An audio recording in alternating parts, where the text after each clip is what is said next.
Hi, chess fans. Coming to you with another endgame. This is an endgame that I should have won, but I had to settle for a draw. I guess I just wasn't precise enough, and I want to show you why. Hopefully, you'll learn from the mistake that I made. So, in this position, it's white to move. You can see we have the same colored bishops. So, that means our bishops control all of these dark squares, and they can oppose each other on the dark squares, but not on the light squares. So in this position, my opponent played this move, and this move is a mistake. The reason is because it gives me the opportunity to play this move, and of course he's not going to give up his bishop for a pawn, so he has to retreat, and then I get to play this move again, attacking the bishop, and now I have what's called a passed pawn. That means that this pawn can't be stopped by any of the enemy pawns. So it's something in an endgame, it can be a very, very huge advantage to have a passed pawn. Okay? So I've got a passed pawn, and now I'm thinking, okay, I can win this game. What I have to do is, oh, well, it's still kind of hard. There's still a lot of work to do. Um, I want to be careful not to trade too many pawns because if it's only one pawn left, my passed pawn, he'll just sacrifice his bishop for that pawn and then it'll be a draw because I won't have enough material to make checkmate. So I got to be careful. So let's see what happens. I'm uh, slowly, I guess, trying to make my position better. And in some ways, I might be waiting for him to make a mistake.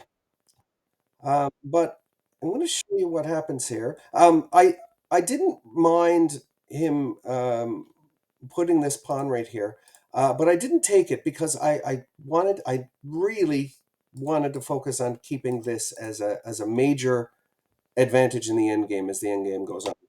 So he checks me, and I move back, and I'm not completely positive how I'm going to win this game at this point. But then he makes another critical error. I'm thinking he forgot about en passant. That's, I think, what happened here. So if a pawn that's at its starting square moves two squares, remember, if one of your pawns can take it in passing, you're allowed to do it, but you're only allowed to do it in the move immediately after. So I did. And now what do I have? I have two passed pawns. And this passed pawn right now is on the same square as my bishop, so I know I can defend it. Um, he takes the other pawn, and I played this move in here, thinking to myself, his bishop can't attack it, and if his king comes all the way over here to attack it, well, that might give this pawn opportunity to go. So what I did, I tried to be a little bit tricky, and see, I offered him my bishop. And if he takes the bishop, of course, then I get my queen across, right? I get my pawn across to make a queen square. So he's not going to do that. What he's going to do instead is move back, and same thing. And but he wants to hold on to a draw. And in this position, I was running out of my time on my clock, and we ended up taking a draw because I couldn't really figure out how to make progress. Looking at the game, I'm seeing what the move is. The move is not to try to trick him like that. The move is to play here. Okay? So now let's look what happens. If he plays here, I will simply play over here. And I guess this is an option for him, but I will just take it. So maybe he wouldn't do that. But whatever else he moves, whatever other move he makes, let's say he plays here, I'm going to play this move right here. Now, what is this move saying? This move is saying I am indirectly attacking this square, which is the queening square. So if he moves the bishop back, I just take it for free. If he moves the bishop out of the way, I get a new queen.